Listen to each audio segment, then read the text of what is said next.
नमस्कार। Vision IAS के news today के इस अंक में आप सभी का स्वागत है। इस अंक में हम आपके लिए लेकर आए हैं यूपीएससी परीक्षा की दृष्टि से महत्वपूर्ण कुछ अहम खबरें। इस अंक के साथ मैं हूँ दिव्या सिंह। आइए सबसे पहले बात करते हैं इस अंक की हेडलाइंस के बारे में। इस अंक की सबसे पहली खबर है वित्त विधेयक 2023 से लोकसभा ने जीएसटी अपीलीय अधिकरण की स्थापना को मंजूरी दी है। वेस्ट टू वेल्थ की अवधारणा को बढ़ावा देने के लिए ड्रेजिंग दिशा निर्देशों का परिशिष्ट जारी किया गया। गैर कानूनी गतिविधियां रोकथाम अधिनियम 1967 के तहत सुप्रीम कोर्ट ने संबद्धता के आधार पर दोषी सिद्धांत को पुनर्बहाल किया। प्रधानमंत्री ने उत्तर प्रदेश के वाराणसी में वन वर्ल्ड टीबी शिखर सम्मेलन को संबोधित किया। वाणिज्य पर संसदीय स्थायी समिति ने सरकार से राष्ट्रीय ई कॉमर्स नीति को जल्द से जल्द अधिसूचित करने के लिए कहा और इलेक्ट्रिक वाहनों का मूल्यांकन नीति पर आकलन समिति की रिपोर्ट संसद में प्रस्तुत की गई। और आइए अब खबरों पर विस्तार से चर्चा करते हैं। आइए बात करते हैं वित्त विधेयक 2023 की। लोकसभा ने जीएसटी अपीलीय अधिकरण की स्थापना को मंजूरी दी है। लोकसभा ने वित्त विधेयक 2023 में किए गए संशोधनों को मंजूरी दी है और इसके साथ ही जीएसटी या फिर जीएसटी के अंतर्गत विवादों के निपटान के लिए अपीलीय अधिकरण की स्थापना का मार्ग भी प्रशस्त हो गया है। जीएसटेट अपीलीय प्राधिकरण या पुनरीक्षण प्राधिकरण द्वारा पारित आदेशों के खिलाफ अपीलों की सुनवाई करेगा। इसमें ध्यान देने वाली बात यह है कि 2017 में जीएसटी लागू होने के बाद से ही जीएसटेट की स्थापना लंबित है। जीएसटेट की खंडपीठ की स्थापना प्रत्येक राज्य में की जाएगी और इनमें से प्रत्येक खंडपीठ में 2 न्यायिक सदस्य और 2 तकनीकी सदस्य शामिल होंगे। ये सदस्य केंद्र और राज्य का प्रतिनिधित्व करेंगे। जीएसटेट की मुख्य पीठ दिल्ली में स्थापित की जाएगी। इसमें 1 अध्यक्ष, 1 न्यायिक सदस्य और 2 तकनीकी सदस्य होंगे जो केंद्र और राज्य का प्रतिनिधित्व करेंगे। जीएसटेट का महत्व इसलिए है क्योंकि इससे उच्चतर न्यायपालिका पर बोझ कम होगा, साथ ही जीएसटी व्यवस्था को और अधिक दक्ष बनाया जा सकेगा।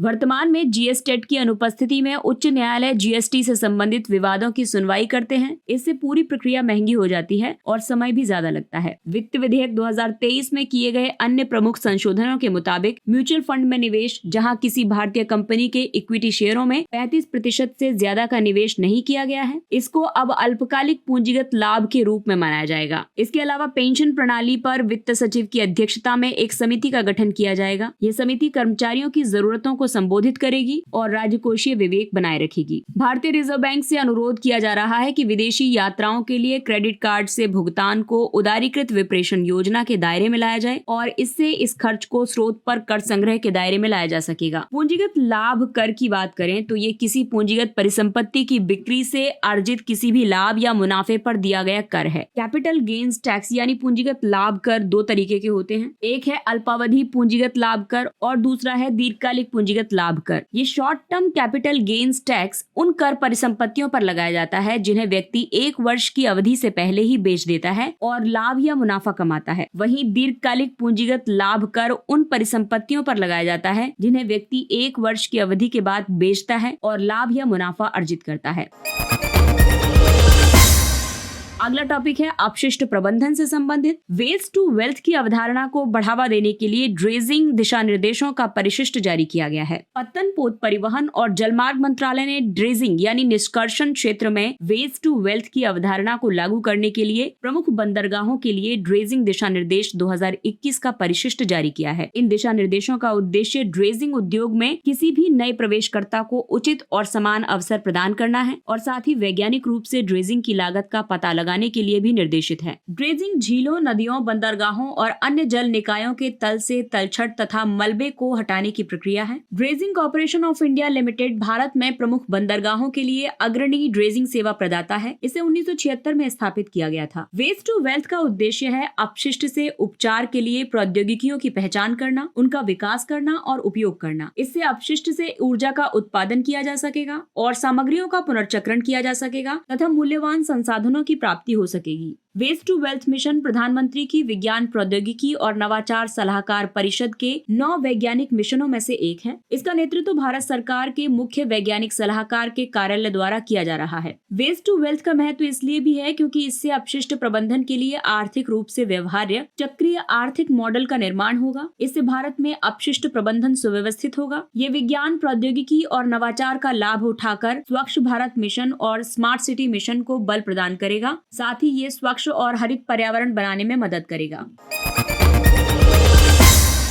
और आइए अब बात करते हैं यूएपीए यानी गैर कानूनी गतिविधियां रोकथाम अधिनियम की। यूएपीए अधिनियम 1967 के तहत सुप्रीम कोर्ट ने संबद्धता के आधार पर दोषी यानी कि गिल्टी फॉर एसोसिएशन सिद्धांत को दोबारा से बहाल कर दिया है। इससे पहले 2011 में 3 अलग अलग मामलों में सुप्रीम कोर्ट ने फैसला सुनाया था कि किसी प्रतिबंधित संगठन की केवल सदस्यता अपराध नहीं हो सकती। ये 3 मामले थे केरल राज्य बनाम रानीफ, अरूप भुइया बनाम भारत संघ और श्री इंद्रदास बनाम असम राज्य। सुप्रीम कोर्ट ने 2011 के अपने निर्णय को रद्द करते हुए भारत में आपराधिक न्यायशास्त्र में संबद्धता के आधार पर दोषी सिद्धांत को फिर से बहाल कर दिया है। शीर्ष न्यायालय ने यूएपीए 1967 की धारा 10(a)(1) की संवैधानिक वैधता और औचित्य की भी पुष्टि की है। ये धारा किसी प्रतिबंधित संगठन की निरंतर सदस्यता को दंडनीय अपराध बनाती है और इसके लिए 2 साल तक की जेल की सजा का प्रावधान करती है। यूएपीए की धारा 3 केंद्र सरकार को किसी संगठन को गैर कानूनी घोषित करने का अधिकार प्रदान करती है। सरकार आधिकारिक राजपत्रित अधिसूचना के माध्यम से ऐसा कर सकती है। हालांकि इसके लिए कारण बताना जरूरी है। संबद्धता के आधार पर दोषी को एसोसिएशन फॉल्सी के रूप में भी जाना जाता है। इस सिद्धांत को किसी साक्ष्य के कारण नहीं बल्कि किसी अपराधी के साथ जुड़े होने की वजह से दोषी के रूप में परिभाषित किया जाता है। यूएपीए आतंकवाद और आतंकवादी गतिविधियों के खिलाफ भारत का मुख्य कानून है। इसे व्यक्तियों और संगठनों की कुछ गैर कानूनी गतिविधियों पर प्रभावी रोकथाम करने के लिए पारित किया गया है। साथ ही इसे आतंकवादी गतिविधियों और इससे जुड़े मामलों से निपटने के लिए अधिनियमित किया गया है। यूएपीए कानून प्रिवेंटिव डिटेंशन का भी प्रावधान करता है। प्रधानमंत्री ने वाराणसी में वन वर्ल्ड टीबी शिखर सम्मेलन को संबोधित किया है। ये शिखर सम्मेलन विश्व टीबी दिवस के अवसर पर आयोजित किया गया है। इस शिखर सम्मेलन के दौरान प्रधानमंत्री ने टीबी उन्मूलन के लिए कई पहलें शुरू की हैं। आपको बता दें कि विश्व क्षय रोग दिवस प्रतिवर्ष 24 मार्च को मनाया जाता है। वन वर्ल्ड टीबी शिखर सम्मेलन का आयोजन स्वास्थ्य और परिवार कल्याण मंत्रालय तथा स्टॉप टीबी पार्टनरशिप संयुक्त रूप से कर रहे हैं। इसमें प्रधानमंत्री ने जो पहले आरंभ की हैं उनमें शामिल है टीबी मुक्त पंचायत पहल। इसके तहत पंचायत ये संकल्प लेंगे कि गांव में टीबी का एक भी मरीज नहीं हो। उसके बाद है संक्षिप्त टीबी रोग उपचार अभियान टीपीटी। इसकी अखिल भारतीय स्तर पर आधिकारिक शुरुआत की गई है। वहीं leading the way India TB report 2023 शीर्षक से वार्षिक टीबी रिपोर्ट जारी की गई। इस रिपोर्ट के मुताबिक 2022 में टीबी के 24.2 लाख मामले दर्ज किए गए थे और इस तरह से दर्ज मामलों में 2021 की तुलना में 13% की वृद्धि हुई है। वर्ष 2022 के अंत तक देश के 94% जिलों में टीपीटी का विस्तार किया गया था। टीपीटी यानी संक्षिप्त टीबी रोकथाम उपचार टीबी से पीड़ित लगभग 71 लाख व्यक्तियों को 2000 करोड़ रुपए प्रत्यक्ष रूप से वितरित किए गए हैं या फिर बैंक अकाउंट में ट्रांसफर किए गए हैं। ये राशि निक्षय पोषण योजना के तहत दी गई है, यानी कि इसमें जो टीबी का रोगी है वो अच्छी डाइट ले सके उसके लिए पैसे दिए जाते हैं सरकार के द्वारा। टीबी रोग माइकोबैक्टीरियम ट्यूबरक्लोसिस की वजह से होता है और ये आमतौर पर फेफड़ों को संक्रमित करता है। ये हवा के माध्यम से एक व्यक्ति से दूसरे व्यक्ति में संचारित होता है और इस रोग का इलाज है और इसकी रोकथाम भी हो सकती है। टीबी के इलाज के लिए इस्तेमाल की जाने वाली सबसे आम दवाओं में शामिल है आइसोनियाजिड, रिफैम्पिन, एथेम्ब्यूटोल और पायराजिनामाइड। वर्तमान में बेसिले कैलमेट गुएरिन टीबी की रोकथाम के लिए लाइसेंस प्राप्त एकमात्र टीका है। टीबी की रोकथाम के लिए भारत ने कई कदम उठाए हैं, जैसे कि भारत का लक्ष्य 2025 तक टीबी का उन्मूलन करना है। ये विश्व स्वास्थ्य संगठन द्वारा निर्धारित लक्ष्य से 5 वर्ष पहले है। WHO ने 2030 तक टीबी की समाप्ति का वैश्विक लक्ष्य रखा है और इसलिए भारत में राष्ट्रीय टीबी उन्मूलन कार्यक्रम चलाया जा रहा है। वाणिज्य पर संसदीय स्थायी समिति ने सरकार से राष्ट्रीय ई कॉमर्स नीति को जल्द से जल्द अधिसूचित करने के लिए कहा है। समिति ने भारत में ई कॉमर्स का संवर्धन और विनियमन शीर्षक से रिपोर्ट जारी की है। इस रिपोर्ट में भारत में ई कॉमर्स के प्रति एक समर्पित नीति के अभाव को रेखांकित किया गया है और इसकी वजह से इस क्षेत्र का खंडित और अप्रभावी विनियमन हुआ है। साथ ही इस क्षेत्र में एक रणनीतिक शून्य की स्थिति भी पैदा हो गई है। समिति ने ये उल्लेख किया है कि 2019 में प्रस्तुत किया गया ई कॉमर्स नीति का मसौदा अभी भी अंतर मंत्रालयी परामर्श चरण में है। ई कॉमर्स यानी कि इलेक्ट्रॉनिक कॉमर्स कंपनियों और व्यक्तियों द्वारा इंटरनेट के माध्यम से वस्तुओं और सेवाओं की खरीद और बिक्री। भारत में ई कॉमर्स बाजार के 2030 तक 350 बिलियन अमेरिकी डॉलर तक पहुंचने की उम्मीद है। ई कॉमर्स नीति की जरूरत इसलिए भी है क्योंकि मेक इन इंडिया और डिजिटल इंडिया की मौजूदा नीतियों के साथ ई कॉमर्स क्षेत्र का समग्र विकास करना है। अवसंरचना विकास, समरूप विनियमन, निर्यात में वृद्धि आदि लक्ष्य प्राप्त करना है। हालांकि ई कॉमर्स नीति से जुड़ी कई चिंताएं भी हैं, जैसे जैसे कि बहुराष्ट्रीय कंपनियां डेटा स्थानीयकरण का विरोध कर रही हैं और ग्रामीण क्षेत्रों में ई कॉमर्स क्षेत्र के विकास पर कम ध्यान दिया गया है। इस रिपोर्ट में और भी कई सिफारिशें की गई हैं, जैसे कि उपभोक्ता समर्थक विनियामक ढांचे और एक मजबूत शिकायत निवारण तंत्र स्थापित करके उपभोक्ता अधिकारों और निजता की सुरक्षा सुनिश्चित की जानी चाहिए। इसके अलावा जालसाजी रोधी और पायरेसी उपायों का कठोर प्रवर्तन सुनिश्चित किया जाना चाहिए। उद्योग संवर्धन और आंतरिक व्यापार विभाग को ई कॉमर्स मूल्य श्रृंखलाओं में विविध आवश्यकताओं को ध्यान में रखते हुए एक विशेष कौशल विकास रणनीति की रूपरेखा तैयार करनी चाहिए। इलेक्ट्रिक वाहनों का मूल्यांकन नीति पर आकलन समिति की रिपोर्ट संसद में प्रस्तुत की गई। ईवीज ऐसे वाहन हैं जिनमें प्रणोदन के लिए आंतरिक दहन इंजन की बजाय एक या ज्यादा इलेक्ट्रिक मोटर्स का उपयोग होता है। उपलब्ध इलेक्ट्रिक व्हीकल्स के प्रकार हैं बैटरी ईवीज, जो कि लिथियम आयन बैटरी से संचालित होते हैं। हाइब्रिड ईवीज, इन्हें सीरीज हाइब्रिड या फिर पैरेलल हाइब्रिड के रूप में भी जाना जाता है। तीसरे हैं प्लग इन हाइब्रिड ईवीज, इन्हें सीरीज हाइब्रिड भी कहा जाता है। और चौथे हैं फ्यूल सेल ईवीज, इन्हें शून्य उत्सर्जन वाहन भी कहा जाता है। इलेक्ट्रिक व्हीकल्स को तेजी से अपनाने में कई चुनौतियां हैं, जैसे कि अपर्याप्त चार्जिंग अवसंरचना, ई वाहन पुर्जों के लिए आयात पर निर्भरता, पारंपरिक ईंधन संचालित वाहनों की तुलना में ज्यादा महंगा होना, ईवी की सर्विसिंग और मरम्मत के लिए कुशल कार्यबल की कमी और विशेषकर ग्रामीण क्षेत्रों में निरंतर विद्युत आपूर्ति की कमी। इलेक्ट्रिक व्हीकल्स को बढ़ावा देने के लिए कई कदम उठाए गए हैं, जैसे कि हाइब्रिड और इलेक्ट्रिक वाहनों का तीव्र अंगीकरण और विनिर्माण यानी फेम योजना लागू की गई है। ऑटोमोबाइल और ऑटो कंपोनेंट्स के लिए उत्पादन से संबद्ध प्रोत्साहन योजना आरंभ की गई है। बैटरी से चलने वाले वाहनों के लिए ग्रीन लाइसेंस प्लेट अनिवार्य की गई है। और इस रिपोर्ट में ये भी सिफारिश की गई है कि फेम 2 योजना को अतिरिक्त 2 वर्षों का विस्तार दिया जाना चाहिए। इससे इस योजना की प्रभावशीलता का मूल्यांकन करने के लिए अधिक समय मिल सकेगा। इसकी वर्तमान समय सीमा 31 मार्च 2024 तक है। इलेक्ट्रिक व्हीकल्स और हाइब्रिड वाहनों के साथ साथ अन्य तकनीकों को भी बढ़ावा देना चाहिए। उदाहरण के लिए फ्लैक्स ईंधन वाहन, हाइड्रोजन ICE तथा हाइड्रोजन फ्यूल सेल वाहन। इसके अलावा ईवीज पर व्यापक राष्ट्रीय रणनीति तैयार करने की जरूरत है। इस नीति में राज्य स्तरीय और अंतर्राष्ट्रीय सर्वोत्तम प्रथाओं को शामिल किया जाना चाहिए। और आइए बात करते हैं कुछ अन्य महत्वपूर्ण सुर्खियों की। चाइना +1 रणनीति। वाणिज्य मामलों पर संसदीय स्थायी समिति ने कहा है कि C+1 रणनीति का उपयोग करने वाले व्यवसायों के बीच भारत की सीमित सकारात्मक छवि है। चाइना +1 एक व्यावसायिक रणनीति है और इसके तहत कंपनियां केवल चीन में ही निवेश करने से बचने और चीन से अलग अन्य देशों में भी निवेश करने संबंधी रणनीति अपना रही है। ये रणनीति पहली बार 2013 में सुर्खियों में आई थी। हालांकि कोविड-19 महामारी के कारण आपूर्ति श्रृंखला में बाधा के बाद इसमें तेजी आई है।